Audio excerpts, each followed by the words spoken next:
You're not unfocused because you are lazy. You are unfocused because your brain has been trained day after day to react instead of sustain. Every notification, every scroll, every hit of stimulation has rewired you for short bursts, not deep thought. Focus didn't disappear by accident. It was replaced. And until you deliberately remove noise, install structure, and practice silence, your mind will remain scattered, no matter how motivated you feel. This audiobook is not about trying harder. It's about rebuilding the mental systems that make deep focus inevitable. Chapter 1. You are conditioned, not broken. You're not defective. You're not weak. You're not incapable of focus.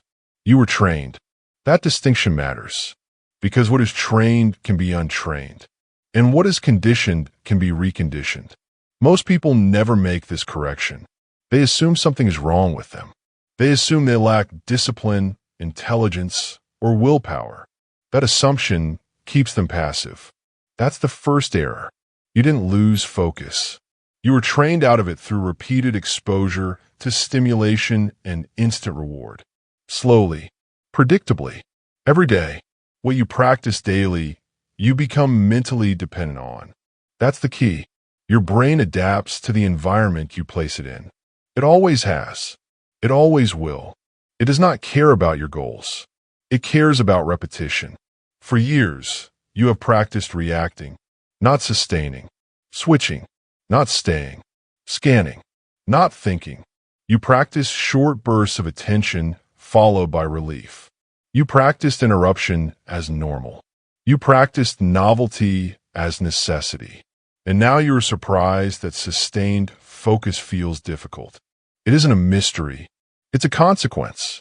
Consider how most people use technology. They check their phone while waiting. They check it while walking. They check it while eating.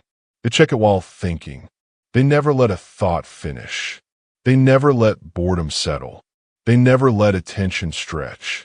Every time the mind reaches friction, stimulation is applied. Every time discomfort appears, relief is delivered. That is training. What you practice daily, you become mentally dependent on. Social media is not the cause. It is the instructor. It teaches your brain to seek novelty over depth. It teaches you to expect reward without effort. It teaches you to abandon tasks the moment they stop entertaining you. You scroll. You react. You scroll again. No resistance. No patience. No silence. That behavior does not stay on the screen. It transfers. You bring it into your work. You bring it into your reading. You bring it into your thinking. You attempt a task. Discomfort appears. Your hand reaches for relief. That is not a character flaw. That is a trained response. You have a choice. You can continue to blame yourself, or you can understand the mechanism and take control of it. Multitasking culture reinforces the same pattern. You were told it was efficient. It is not. Multitasking fragments attention. It rewards switching, not completion. It trains your mind to expect constant change. You jump between tabs, between messages, between tasks. Your attention never stabilizes long enough to deepen, and depth is where focus is built. Focus requires staying past the point of comfort. Multitasking teaches you to leave early. What you practice daily, you become mentally dependent on. Dopamine-driven habits complete the cycle. Quick rewards, immediate feedback, minimal effort. Your brain learns to associate value with speed, not with quality, not with endurance. This is why deep work feels heavy, not because it is beyond you, but because it contradicts your training. You train for reaction. Deep work demands restraint. You train for novelty. Deep work demands repetition. You train for relief. Deep work demands tolerance. It's not about motivation. It's about conditioning. That's the key. Most people try to solve this problem emotionally. They search for inspiration. They wait to feel ready. They hope focus will return on its own. It will not. You don't need their permission to change how your mind works. You don't need validation. You need a new training environment. You have a choice. You can continue to practice distraction, or you can practice attention. The mind does not respond to intentions. It responds to rules. This is where most people fail. They rely on willpower. Willpower is unreliable. Systems are reliable. If your environment rewards distraction, you will be distracted. If your environment enforces focus, you will focus. That's not philosophy. That's function. It's not about trying harder. It's about changing what you repeat. What you practice daily, you become mentally dependent on. Let this settle. If you practice distraction for years, you should expect withdrawal when you stop. Restlessness, irritation, the urge to escape. That is not failure. That is recalibration. The mind resists when patterns are broken. That resistance is proof the pattern existed. You have a choice.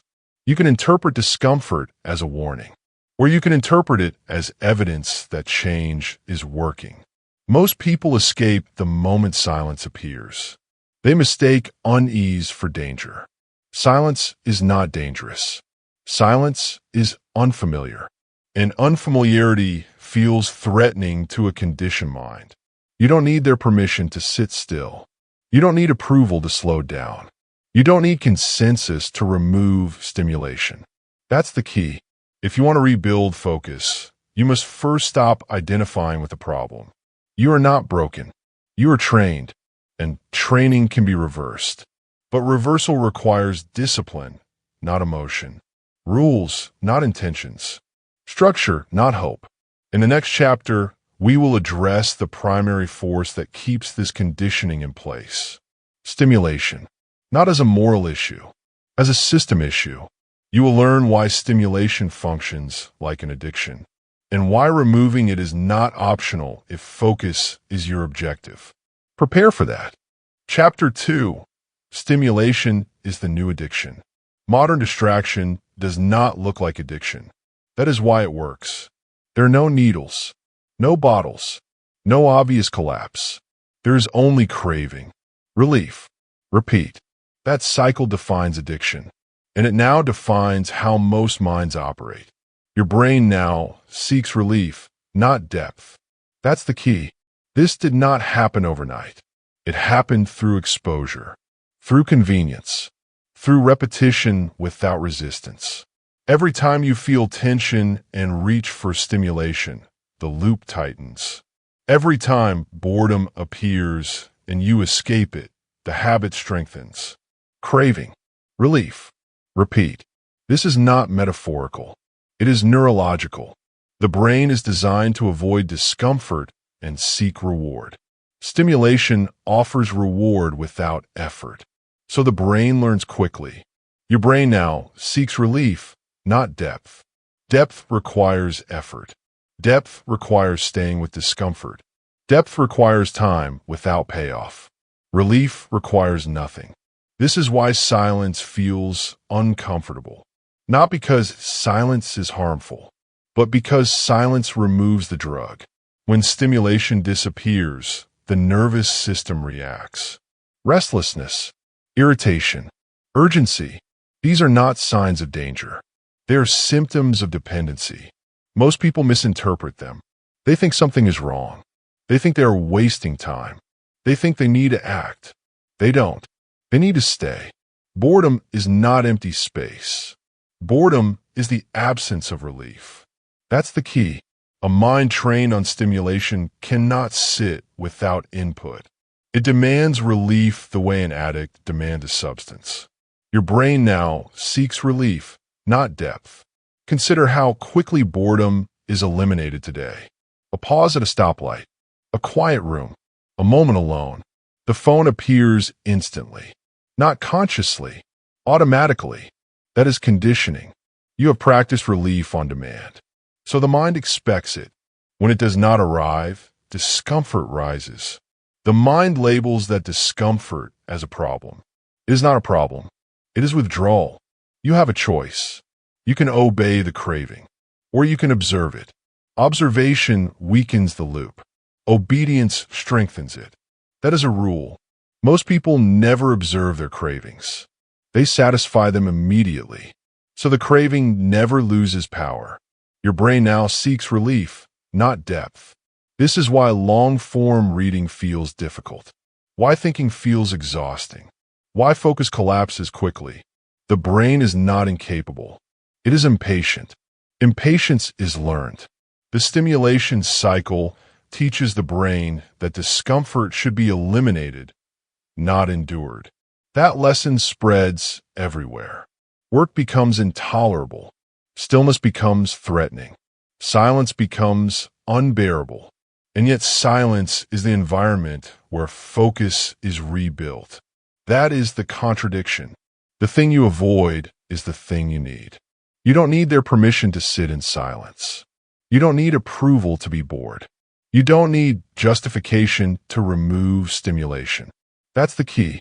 Addiction thrives on availability. So it does distraction. If relief is always within reach, craving never fades. This is why discipline without structure fails. You cannot rely on restraint while leaving the drug within arm's reach. This is not about morality. It is about systems. If stimulation is constant, dependency is inevitable. Your brain now seeks relief, not depth. Let's be precise. Stimulation itself is not evil. The problem is frequency and immediacy. Reward without delay.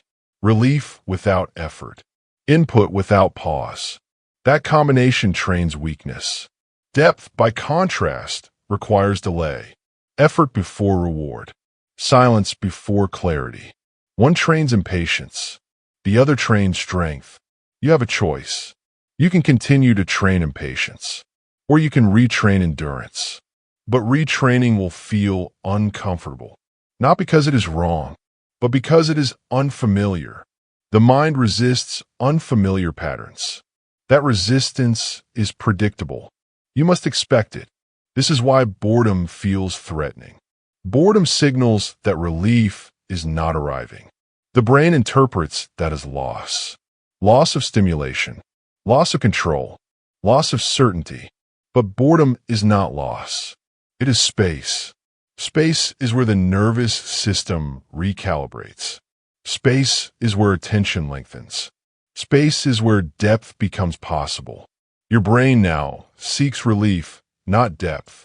If you want depth, you must deny relief long enough for the craving to weaken. That is not punishment. That is training. Athletes train through resistance. Mind are no different. You don't remove addiction by indulging it. You remove it by interrupting the cycle.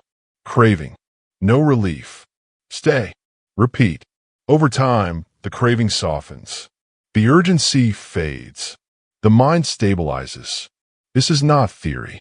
It is adaptation, but only if you are consistent. You have a choice. You can treat boredom as an emergency, or you can treat it as a signal that recalibration is underway. One choice keeps you dependent.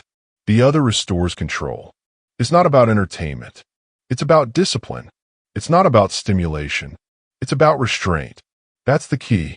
In the next chapter, we will address the tool most people fear but desperately need. Silence. Not as a concept, as a practice. You will learn why silence feels unbearable at first, and why enduring it is non-negotiable if you intend to reclaim focus. Chapter 3. Why silence feels unbearable.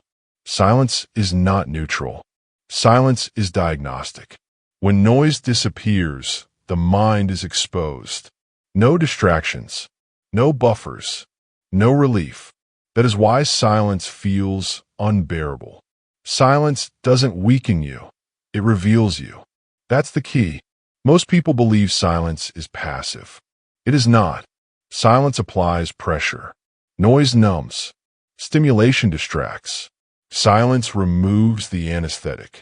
When you sit in silence, you feel everything you've been avoiding. Restlessness, impatience, unfinished thoughts. This is not failure. This is data. Silence doesn't weaken you. It reveals you. If your mind has been supported by constant input, silence removes the support. The weakness was always there. Silence simply makes it visible. You have a choice. You can flee from what is revealed, or you can train through it. High performers understand this. They do not treat silence as absence. They treat it as infrastructure. They schedule silence deliberately, not when it is convenient, when it is necessary. This is not meditation for relaxation. This is training for endurance. Silence forces the mind to stay with itself. No novelty, no escape. At first, attention collapses, thoughts scatter, urgency rises. This is expected. Silence doesn't weaken you, it reveals you. Most people misinterpret this exposure as a problem. They assume something is wrong. They reach for stimulation to fix it. That reflex preserves weakness. You don't correct weakness by hiding it.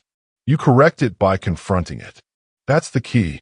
High performers do not wait for silence to happen. They enforce it. They remove inputs. They control environments. They establish rules. Same time, same place, same conditions. Silence becomes predictable. Predictability reduces resistance. This is system design. Silence is not a break from work. It is part of the work. Without silence, attention never consolidates. Without consolidation, focus remains fragile. You have a choice. You can treat silence as optional, or you can treat it as non-negotiable. One maintains dependence. The other builds capacity. Silence doesn't weaken you. It reveals you. Consider how elite thinkers operate. They walk without headphones. They sit without screens. They think without interruption. Not because they enjoy discomfort, because they respect the process. They understand that attention expands only when it is left alone long enough to stretch. Noise interrupts that stretch. Silence allows it. This is why silence feels threatening to an overstimulated mind. It demands self-regulation. The mind resists regulation when it is used to relief. Your brain now seeks relief, not depth. Silence denies relief. That denial creates pressure. Pressure builds strength. You don't need their permission to be silent. You don't need approval to remove noise. You don't need validation to sit still. That's the key. Silence reveals thought patterns you didn't know were running. Loops, anxieties, compulsions. These patterns cannot be corrected while hidden. Silence exposes them. Exposure is the first step to control. High performers accept this discomfort early. They do not negotiate with it. They schedule it. 10 minutes, then 20, then longer.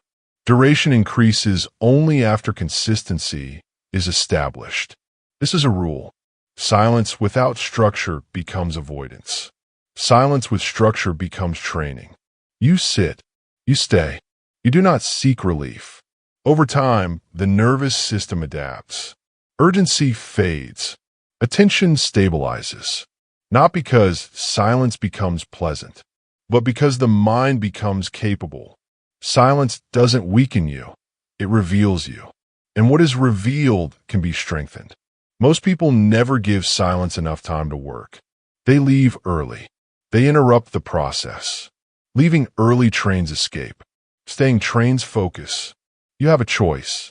You can leave when it becomes uncomfortable, or you can stay until it becomes productive. That choice determines the kind of mind you build. It's not about peace. It's about discipline. It's not about relaxation. It's about capacity. That's the key. In the next chapter, we will remove a common illusion. The belief that motivation creates focus. It does not.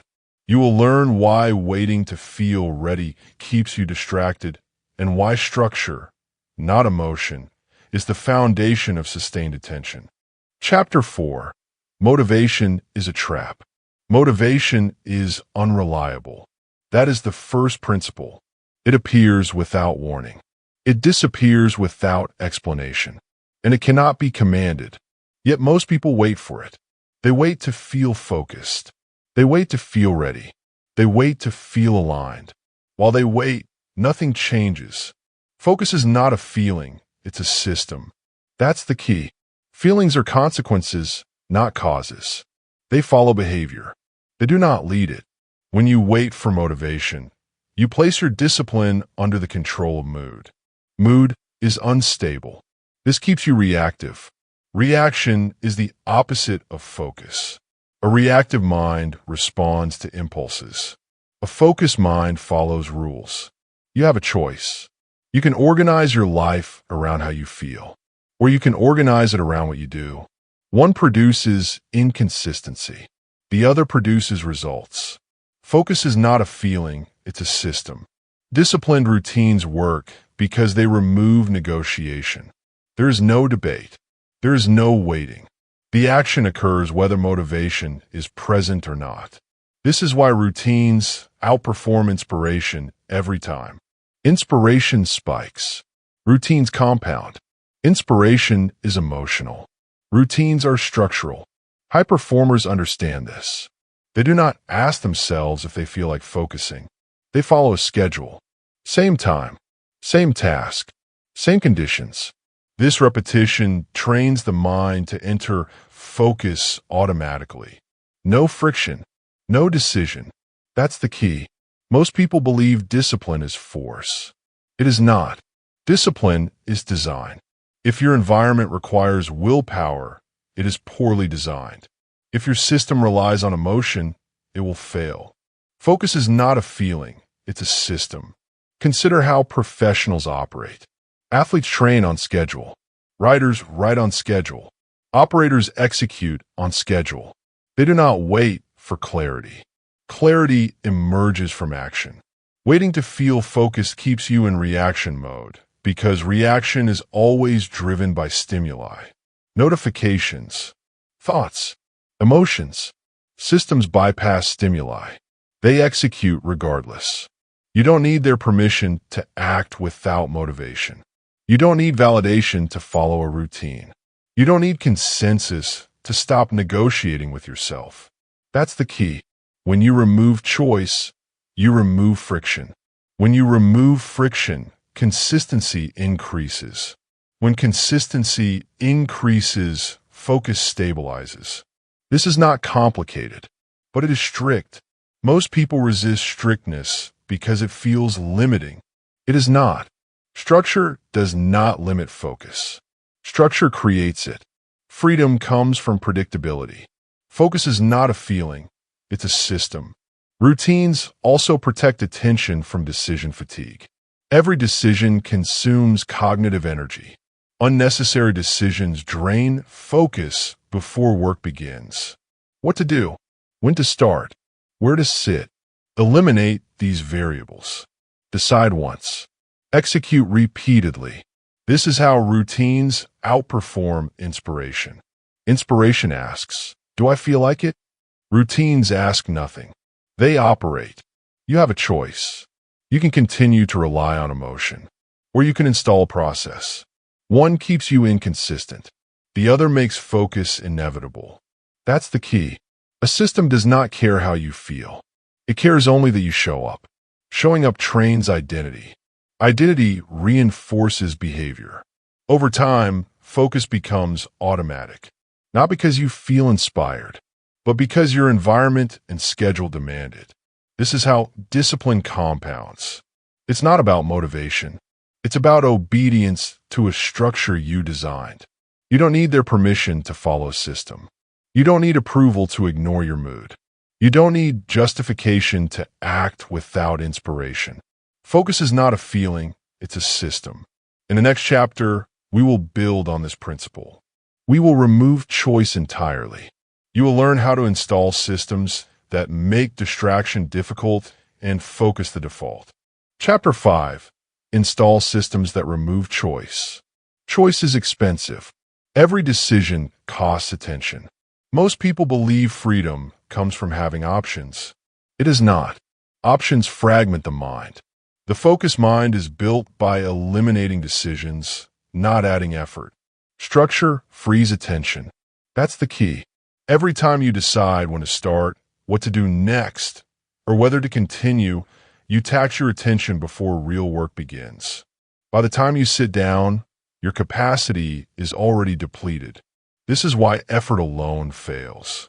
Effort applied inside chaos produces exhaustion, not focus. You do not need more effort. You need fewer decisions. Structure frees attention. High performers do not wake up and ask what they feel like working on. They already decided yesterday. The time is fixed. The task is fixed. The conditions are fixed. There is no debate. This is not rigidity. This is efficiency. When choice is removed, attention stabilizes. When attention stabilizes, depth becomes possible. You have a choice. You can continue to negotiate with yourself, or you can remove negotiation entirely. Negotiation favors distraction. Rules favor focus. That's the key. Fixed work blocks are the foundation, not flexible windows. Fixed blocks. A start time that does not move. An end time that does not depend on mood. The mind adapts to predictability. When it knows focus is required at a certain time, resistance decreases. Uncertainty breeds avoidance. Certainty trains compliance. Structure frees attention. Environment design comes next. If distractions are visible, they will be used. If relief is nearby, it will be chosen. This is not a character issue. It is exposure. A focused environment removes temptation before willpower is required. Phone out of reach. Notifications disabled. Workspace stripped to essentials. These are not preferences. They are rules. You don't need their permission to design your environment. You don't need validation to remove distractions. You don't need consensus to make focus easier. That's the key. Most people try to resist distraction while keeping it close. This is irrational. You do not strengthen focus by fighting constantly. You strengthen focus by reducing the number of fights. Structure frees attention. Non-negotiable routines complete the system. A routine is an agreement with yourself that does not require daily approval. When a routine is negotiable, it is optional. When it is optional, it will be skipped. Non-negotiable means the action occurs regardless of internal state. This removes dependence on motivation. It removes dependence on mood. It creates reliability. You have a choice. You can make focus conditional, or you can make it mandatory. One creates inconsistency. The other builds capacity. Structure frees attention. Notice the pattern. Fixed time removes temporal decisions. Designed environment removes temptation decisions. Non-negotiable routines removes emotional decisions. Together, they create a system where focus is the default. This is how professionals operate. Not by trying harder, by deciding less. Decision fatigue is real. It accumulates quietly. When your day is filled with small choices, your ability to sustain attention collapses. Systems prevent this collapse. That's the key. Most people overestimate their self-control and underestimate their exposure. They assume failure is personal. It is structural. If your structure rewards distraction, distraction will dominate. If your structure enforces focus, focus will emerge. You don't need their permission to impose rules on yourself. You don't need approval to limit your options. You don't need justification to prioritize depth. Structure frees attention. Let this be clear. Systems are not restrictive. They are protective. They protect attention from impulse. They protect energy from waste. They protect focus from erosion. Without systems, every day is a negotiation. Negotiation drains strength. With systems, execution becomes automatic. Automatic execution is the goal. You have a choice. You can continue to rely on discipline alone, or you can build structures that make discipline unnecessary. One is fragile. The other is durable. That's the key. Do not confuse simplicity with ease. Systems require upfront discipline. You must decide once and enforce repeatedly. But once installed, they reduce effort permanently. This is leverage.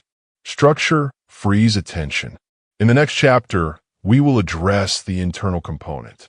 Attention itself. You'll learn how to train it deliberately like a muscle instead of hoping it improves on its own.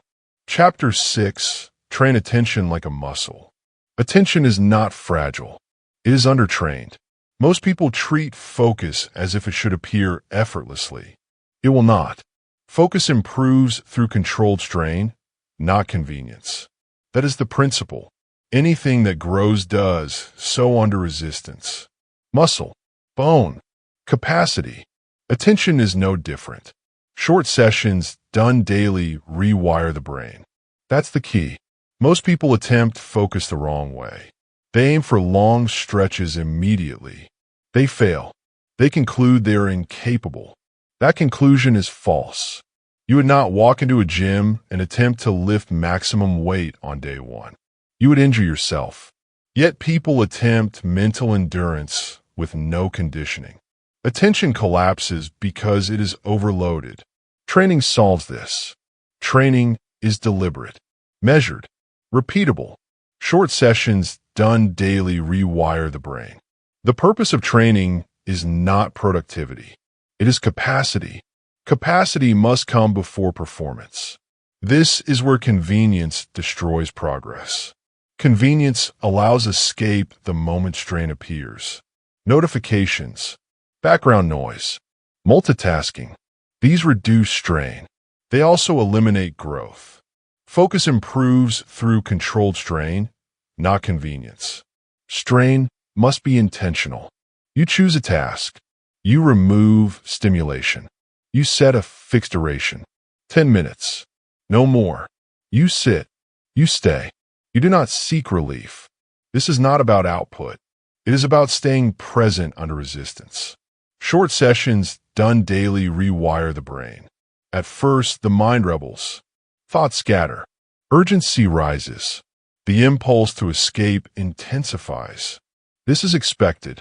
Do not interpret resistance as a signal to stop. Interpret it as the point where training begins. You have a choice. You can escape when discomfort appears, or you can stay until it passes. Staying is the stimulus. Leaving early trains avoidance. Staying trains endurance. That's the key. Most people confuse discomfort with danger.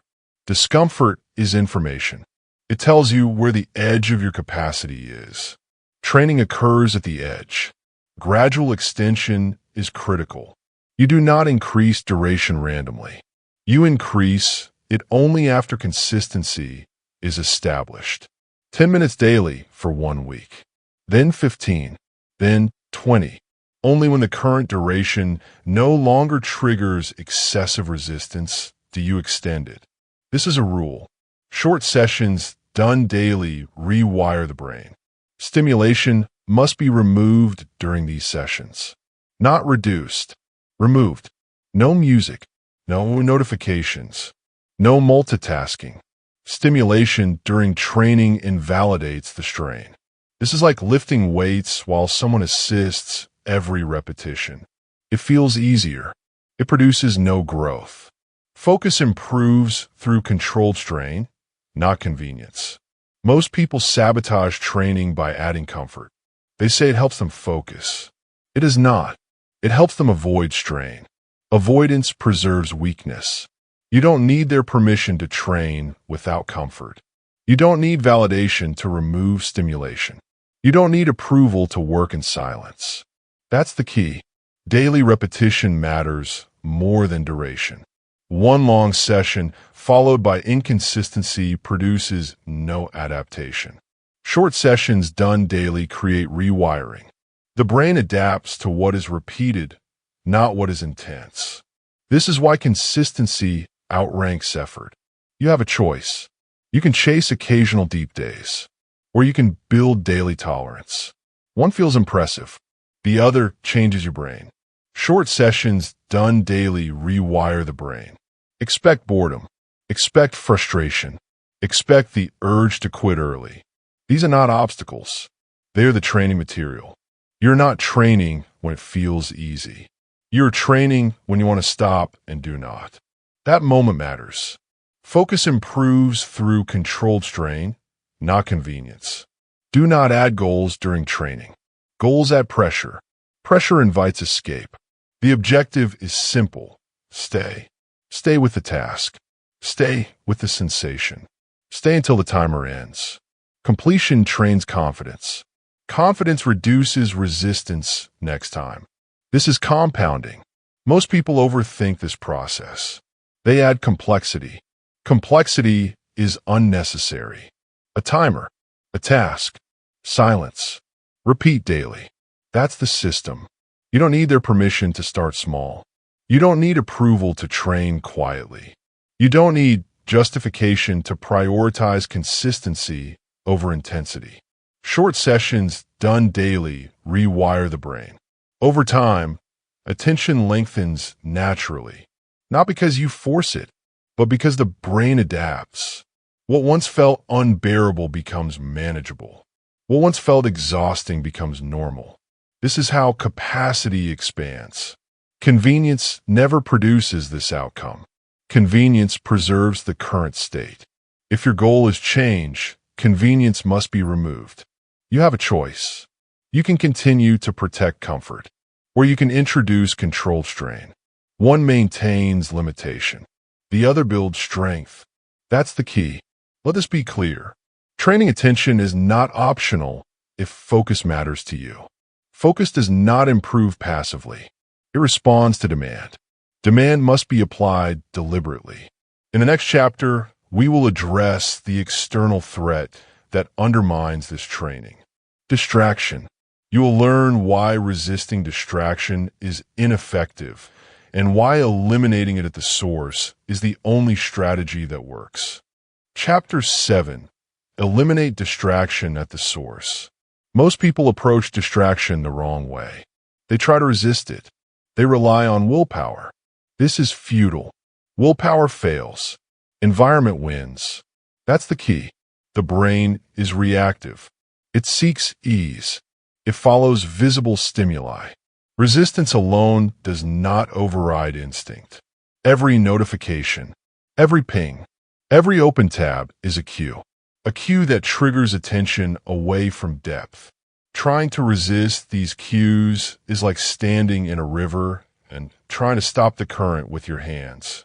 Ineffective, exhausting, temporary. You have a choice.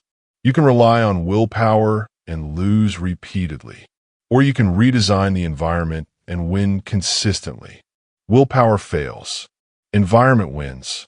Consider the phone. It is the greatest distraction tool you own. Most people keep it within arm's reach. Every glance triggers stimulation. Every vibration reinforces reaction. Removing the phone is not a moral decision. It is a tactical one. Out of reach. Silent. Locked if necessary. Willpower fails. Environment wins. Next, digital minimalism. Open tabs, notifications, and apps create constant temptation.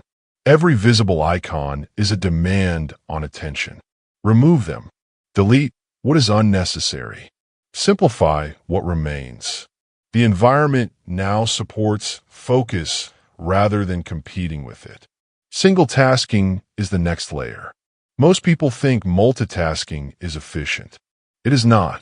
Switching tasks trains attention to fragment. Focus never stabilizes. One task at a time. Start, finish, then move to the next. Willpower fails. Environment wins. Your environment determines behavior before choice appears. If the system is aligned with distraction, resistance is daily and exhausting. If the system is aligned with focus, execution is automatic. High performers understand this. They do not fight distraction. They eliminate it. Before work begins, before temptation arrives, you have a choice. Leave distractions visible and expend effort to resist, or remove them entirely and work naturally. One trains weakness. The other strengthens attention. That's the key. Distraction thrives on availability. If relief is always within reach, the brain will take it. Not occasionally, every time. Eliminating the source changes this. Not removal from sight only, but removal from the system. Phone in another room. Apps deleted.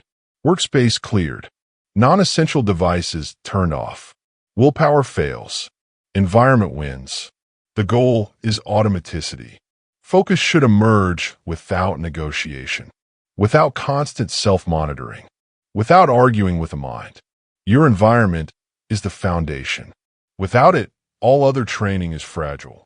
Consistency requires structure. Structure requires removal of friction. Friction is always caused by competing stimuli. Willpower fails. Environment wins. You don't need their permission to control your surroundings. You don't need validation to remove distractions. You don't need consensus to prioritize depth. That's the key. When distraction is eliminated at the source, attention can be trained reliably. Sessions become productive. Endurance improves. Clarity emerges. Most people never realize how much environment dictates behavior. They blame themselves for weak attention. They blame fatigue. They blame circumstance. It is structural, not personal.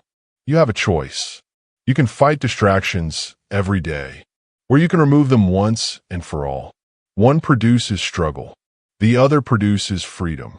Willpower fails. Environment wins. In the next chapter, we will confront the element most minds fear: boredom. You will learn why discomfort is not the enemy, why enduring it is necessary to reclaim attention. Chapter 8. Boredom is the gateway to mastery. Boredom is not a problem. It is a signal. The mind is recalibrating, not failing. That is the first principle. Most people treat boredom as a warning. They escape it immediately. They scroll. They check notifications. They seek relief. That is the exact behavior that prevents mastery. Stay longer than comfort allows. That's the key. Boredom is the tension between your attention and the task. It is the friction that builds mental capacity. Without it, focus never deepens. Consider creativity. Breakthroughs do not occur in comfort. They do not occur when the mind is entertained. They occur after discomfort, after persistence, after resistance. You have a choice.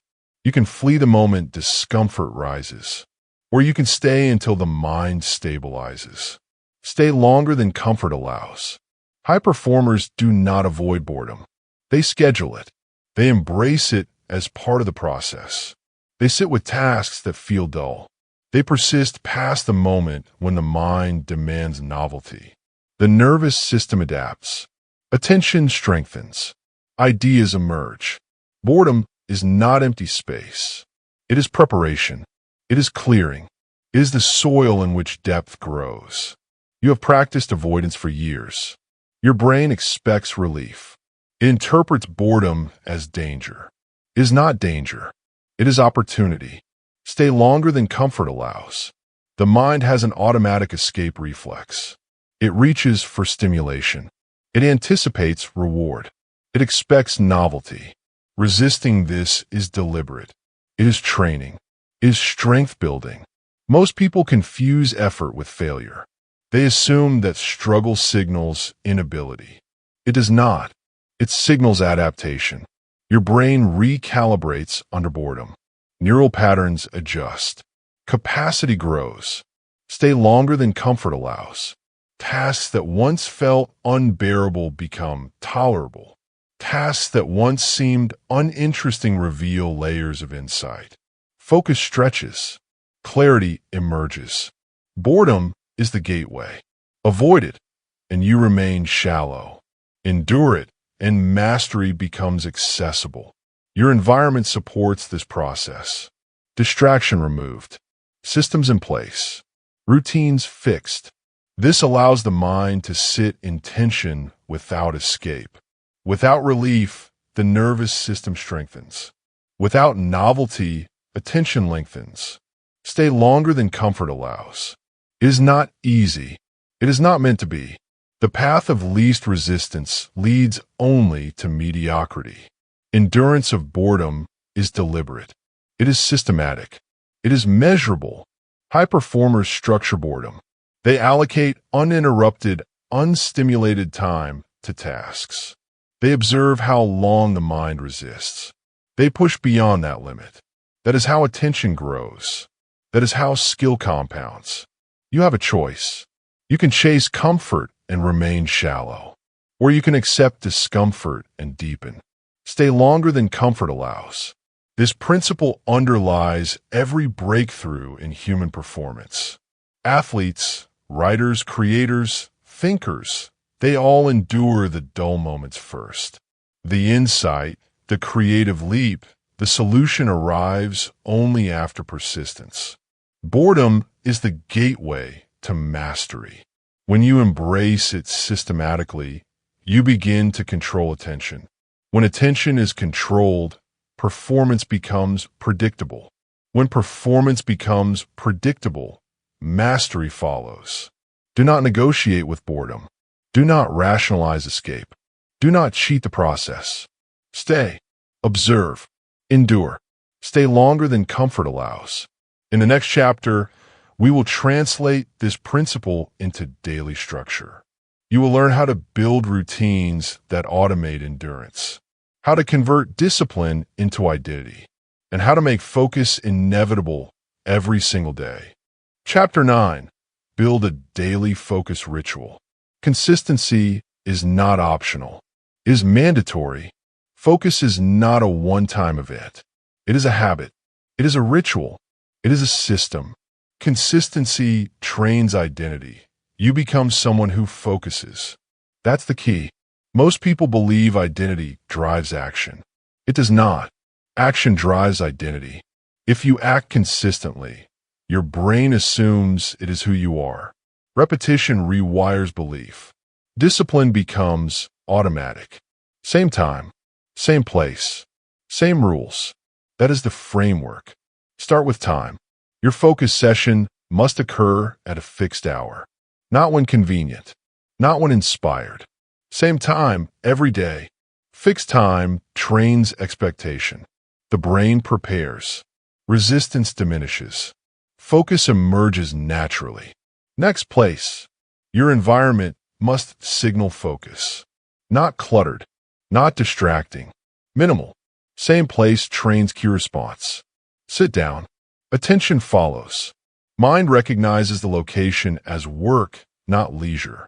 Rules complete the system. Same task boundaries. Same sequence. Same approach. No exceptions. No debate. No negotiation. Morning silence is foundational. Start the day with deliberate absence of distraction. No phone. No notifications. No input. 10 to 30 minutes is sufficient. This primes attention. It sets tone for the day. It signals to the mind. Depth comes first. Deep work blocks follow. Large, uninterrupted sessions of focused effort. Protected by rules. Time fixed. Environment controlled. Stimulation removed. Intentional shutdowns are equally important. End the day with structure. No lingering input. No unfinished tasks spilling into rest. This reinforces focus in a cyclical system. Same time, same place, same rules. Rituals remove choice. Choice invites distraction. Rituals automate attention. High performers understand this. They do not negotiate with themselves about when or how to work. They follow ritual. It shapes identity. They become the type of person who focuses. You have a choice. You can rely on willpower each day, or you can install a ritual that makes focus inevitable. One is fragile. The other is durable. Consistency compounds. Each session strengthens the next. Each repetition reinforces identity. Each rule reduces friction. Without ritual, focus is optional. With ritual, focus is automatic. Same time, same place, same rules. Do not underestimate the power of repetition. One missed session is not failure, but a warning. 2 missed sessions create weakness. 3 missed sessions recondition the mind to distraction. Structure protects progress. It removes reliance on mood. It removes negotiation. It removes failure. Your ritual must be non-negotiable. It must be visible. It must be repeatable. Start small if needed. Morning silence. 15-minute deep work. Evening shutdown. Then expand. Extend duration. Increase complexity. Strengthen attention. The system is scalable. The system is protective. The system is unyielding. Same time, same place, same rules. Identity follows behavior. When you follow ritual consistently, you're no longer asking yourself to focus. You're living as someone who focuses. You have a choice. You can leave focus to chance, or you can encode it into daily structure. The second choice is inevitable mastery. In the next chapter, we will complete the transformation. You will learn how to become dangerous with your attention, how to convert capacity into power, and how sustained focus compounds into clarity, leverage, and results that overwhelm distraction. Chapter 10. Become dangerous with your attention. Attention is power. In a distracted world, it is the most valuable currency. Those who can focus dominate those who cannot. What you can focus on, you can dominate. That is the principle. That is the key. Most people scatter attention. They respond to every ping, notification, and thought. They react to the world instead of shaping it. You have a choice. You can follow distraction, or you can lead with focus. What you can focus on, you can dominate. Focus compounds. It builds clarity. It builds confidence. It builds leverage. Sustained attention turns knowledge into skill. Skill into mastery. Mastery into influence. High performers understand this. They guard attention like a weapon. They train it deliberately. They remove every unnecessary choice. They schedule distraction-free time. They act systematically, without negotiation. What you can focus on, you can dominate. Every hour spent in undisturbed attention strengthens neural pathways. It strengthens patience. It strengthens judgment. It strengthens the ability to execute without external reinforcement. The world is loud. It rewards reaction. It punishes depth. You can thrive anyway. You have a choice. Use your attention recklessly, or use it intentionally. The difference determines your life. Focus is not random. Focus is cultivated. Focus is protected. Focus is leveraged. What you can focus on, you can dominate. This is the culmination of everything in this book. Silence, systems, training, rituals, all of it leads to the same truth. Your attention is your most dangerous asset. Guard it, refine it, deploy it. The capacity you have built over the previous chapters is not theoretical. It is practical. It is measurable. It is actionable. Your mind can now sustain work that most people avoid.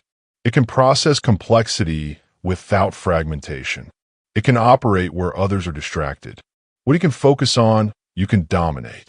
You have the power to compound results exponentially. 1 concentrated hour today surpasses 10 scattered hours. 1 week of disciplined focus surpasses a month of chaos. The system you have built is your advantage. You have a choice: to be ordinary or to be dangerous. The world will test you. It will create distraction. It will demand reaction. You will respond with focus. Every time, automatically. That is how mastery emerges.